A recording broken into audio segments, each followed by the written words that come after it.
പരലോക ജീവിതത്തിന്റെ പ്രാരംഭഘട്ടം ഓരോ മനുഷ്യർക്കും നേരിടേണ്ട ഏറ്റവും പേടിപ്പെടുത്തുന്ന അവസ്ഥകളുണ്ട് എന്ന് നാം മനസ്സിലാക്കിയ സന്ദർഭങ്ങൾ ഖബറിലെ ജീവിതം മുതലാണ് ഇന്നത്തെ നമ്മുടെ സംസാരം ആരംഭിക്കുന്നത്. സാന്ദർഭികമായി എനിക്ക് ഉണർത്തുവാനുള്ളത് നമ്മുടെയൊക്കെ ഹൃദയ വിചാരങ്ങളിൽ മരണവും അതിനുശേഷമുള്ള ചിന്തകളും നിറഞ്ഞാൽ മാത്രമേ അല്ലാഹു ഇഷ്ടപ്പെടുന്ന കാര്യങ്ങൾ കൂടുതലായി ചെയ്യുവാൻ നമുക്ക് പ്രേരണയുണ്ടാകൂ. അപ്രകാരം അല്ലാഹു തമ്പുരാൻ വിലക്കിയിരിക്കുന്ന കാര്യങ്ങളിൽ നിന്ന് വിട്ടുനിൽക്കുവാൻ നമുക്ക് താല്പര്യവും ഉണ്ടാകും.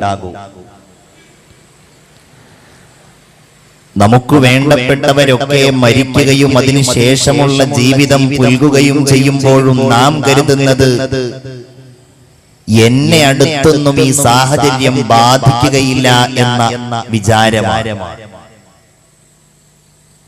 എനിക്കിനിയും കാലമുണ്ട് എന്ന് നാം തെറ്റിദ്ധരിക്കുന്നു. നമ്മുടെ സംസാരങ്ങളിലൂടെ, നമ്മുടെ ചുറ്റുപാടുകളിലുള്ള പെരുമാറ്റങ്ങളിലൂടെയൊക്കെ മരണവും അതിനുശേഷമുള്ള ഒരു ജീവിതവും എന്നെ ഒരിക്കലും ബാധിക്കുകയില്ല, അഥവാ ബാധിക്കുകയാണെങ്കിൽ അത് വരുമ്പോൾ നോക്കാം എന്നൊരവസ്ഥയാണ് ഉള്ളത്. നമ്മുടെ ഹൃദയത്തിൽ നിന്ന് ചോർന്നു പോകുന്ന അത്തരം ചിന്തകളെ ഒന്നുകൂടി ശക്തമായി ഉറപ്പിക്കുവാൻ കൂടിയാണ് ഈ സദസ്സ്. നമ്മൾ ഏറ്റവും കൂടുതൽ പ്രാധാന്യം നൽകുന്ന, നമ്മുടെ വിചാരങ്ങളിലെ ഏറ്റവും വലിയ വിഷയമായ നമ്മുടെ ഈ ശരീരം ഒന്നുമല്ല. അല്ലാഹുവിന്റെ തീരുമാനപ്രകാരം ആ ശരീരത്തിൽ നിന്നതിന്റെ ജീവൻ പോയിപ്പോയാൽ പിന്നെ അത് കേവലം എല്ലുകളുടെയും മാംസത്തിന്റെയും കൂമ്പാരം മാത്രമായിരിക്കും എന്ന ചിന്ത ശക്തമായി സന്നിവേശിപ്പിക്കപ്പെടുന്ന ഒരു സംസാരമാണ്.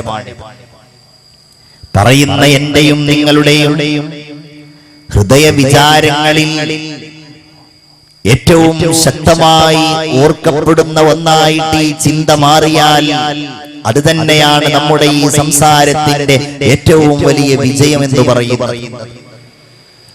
നമുക്കിന്നതും മടിയാണ്.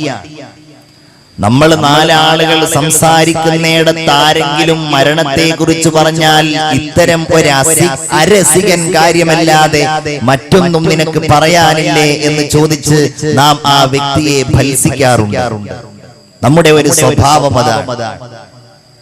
നമ്മുടെ അടുത്ത ബന്ധുക്കളോ ആരെങ്കിലുമോ മരിച്ചു കഴിഞ്ഞാൽ പെട്ടെന്നൊരു വിചാരം നമ്മുടെ ഹൃദയത്തിൽ ഉണ്ടാകുമെങ്കിലും ക്രമേണ നമ്മുടെ ഓരോരുത്തരുടെയും മനസ്സുകളിൽ നിന്നതില്ലാതെയായി പോകുന്ന കാര്യമാണ് നമുക്കെല്ലാവർക്കും അനുഭവിക്കുവാൻ കഴിയാറുള്ളത്. നബിയെ അങ്ങ് പ്രഖ്യാപിക്കണം, ഇന്നൽ മൗതല്ലദീ തഫിറൂന മിൻ, നിങ്ങൾ മരുന്നുകൾ കഴിച്ച് തടയിടുന്ന മരണം, സുഭദ്രമായ വീടുകളും കൊട്ടാര സദൃശ്യമായ കെട്ടിടങ്ങളും ഉണ്ടാക്കി നിങ്ങൾ രക്ഷപ്പെടുമെന്ന് കരുതുന്ന മരണം, നിങ്ങൾ പരിശീലനങ്ങൾ നടത്തി, കായികാഭ്യാസങ്ങൾ നടത്തി, ആരോഗ്യദൃഢഗാത്രമായ നിങ്ങളുടെ മേനിയെ ഒരിക്കലും ഒന്നും ഈ അടുത്തൊന്നും ബാധിക്കുകയില്ല എന്ന് കരുതുന്ന മരണം,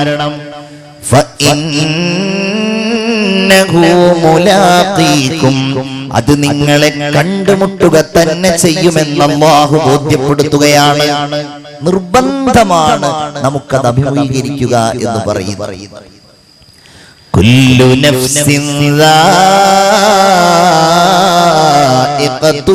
മൗത്ത്, ആ വാക്കിൽ തന്നെ അതിന്റെ ഒരു ചിന്തയുണ്ട്. മരണം എന്നതൊരു രുചിയാണ്.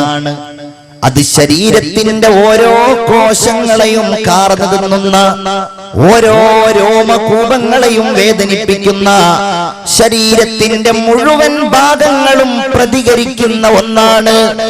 മരണമെന്നത് അത് രുചിച്ചറിയുക തന്നെ ചെയ്യും ഓരോ ശരീരവും എന്ന് അല്ലാഹു തമ്പുരാൻ പരിശുദ്ധ ഖുർആനിലൂടെ പറയുകയാണ്. ഇമാം ഗസാലി റളിയല്ലാഹു തആല അൻഹു മനോഹരമായ ഒരു ഉദാഹരണത്തിലൂടെ അത് സമർത്ഥിക്കുന്നത് ഇങ്ങനെയാണ്. മനുഷ്യന്റെ ശരീരം പ്രപഞ്ചത്തിന് സമാനമായിട്ട് അദ്ദേഹം ചിത്രീകരിക്കുന്നു. ഈ ഭൂമിയിൽ വെളിച്ചം നൽകുന്നത് സൂര്യനാണെങ്കിൽ പ്രപഞ്ചം പോലെയുള്ള മനുഷ്യന്റെ ശരീരത്തിൽ വെളിച്ചം നൽകുന്നത് അവന്റെ ഹൃദയമാണ്. കേന്ദ്രം അവന്റെ ഹൃദയമാണ്.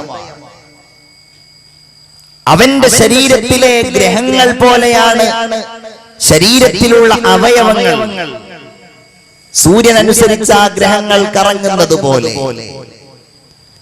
അവന്റെ ശരീരത്തിലെ സൂര്യനും ചന്ദ്രനും നക്ഷത്രങ്ങളും അതുപോലെ സമുദ്രവുമെല്ലാം ശരീരത്തിൽ തന്നെയുണ്ട്.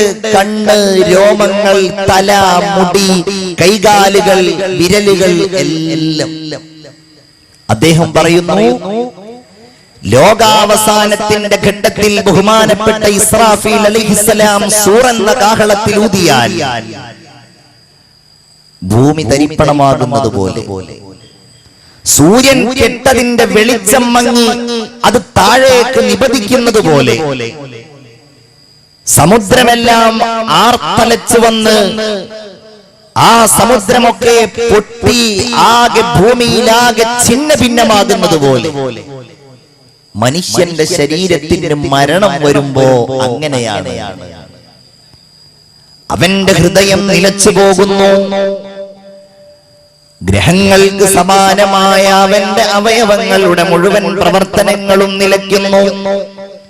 അവന്റെ കണ്ണുകളുടെ കാഴ്ചയില്ലാതെയാകുന്നു. ഇപ്പോൾ നമുക്ക് എന്തെല്ലാം ചെയ്യാൻ കഴിയും ഓർത്തു നോക്കൂ. നിങ്ങൾക്കിരിക്കാം, നിൽക്കാം, കടക്കാം, ചിരിക്കാം, എന്തെല്ലാം ചെയ്യാം. ഒരൊറ്റ നിമിഷം മതി എന്റെ സഹോദര, ഓർത്തു നോക്കൂ. ആ നിമിഷത്തിന്റെ രക്ഷയെക്കുറിച്ചൊന്ന് ഓർത്തു നോക്കൂ നിങ്ങൾ. ആ സമയത്തുള്ള രക്ഷയാണ് നമുക്ക് അനിവാര്യമായിട്ടുള്ളത്. അത് കഴിഞ്ഞാൽ പിന്നെ ഈ കണ്ണുകൾ കൊണ്ടോ കൈകൾ കൊണ്ടോ അതുപോലെ മനുഷ്യന്റെ ശരീരത്തിന്റെ ഒരവയവങ്ങൾ കൊണ്ടുമോ ഒരു ഉപകാരവുമില്ലാത്ത അവസ്ഥയാണ് നമുക്കുള്ളത് എങ്കിൽ നാം പണിയെടുക്കേണ്ടത്, നാം ചിന്തിക്കേണ്ടത്, ബോധത്തോടുകൂടെ നാം ഓർത്തെടുക്കേണ്ടത് ഈ ശരീരത്തിന്റെ ഭംഗിയെക്കുറിച്ചും അതിന്റെ സൗഷ്ഠവത്തെക്കുറിച്ചും അതിന്റെ ആകാരത്തെക്കുറിച്ചും അതിന്റെ നേട്ടത്തെക്കുറിച്ചുമാണോ, അതോ അതിനുശേഷം രക്ഷയും ശിക്ഷയും അല്ലാഹുവിന്റെ അടുക്കൽ നിന്ന് ഏറ്റുവാങ്ങേണ്ടി വരുന്ന ആ ജീവന്റെ ആത്മാവിന്റെ റബ്ബിന്റെ അടുക്കൽ വിധേയമാക്കപ്പെടുന്ന ആ അല്ലാഹുവിന് മാത്രം അറിയുന്ന ആ ആത്മീയമായ കാര്യങ്ങളെ കുറിച്ചാണോ? അവിടെയാണ് ഇത് ചിന്തിക്കുന്നവര് ബേജാറാകുന്നത്. അല്ലാഹുവേ, ഖബർ വരാനുണ്ടല്ലോ, അല്ലാഹുവേ, മഹ്ശർ വരാനുണ്ടല്ലോ. ഹദീസിൽ കാണാം,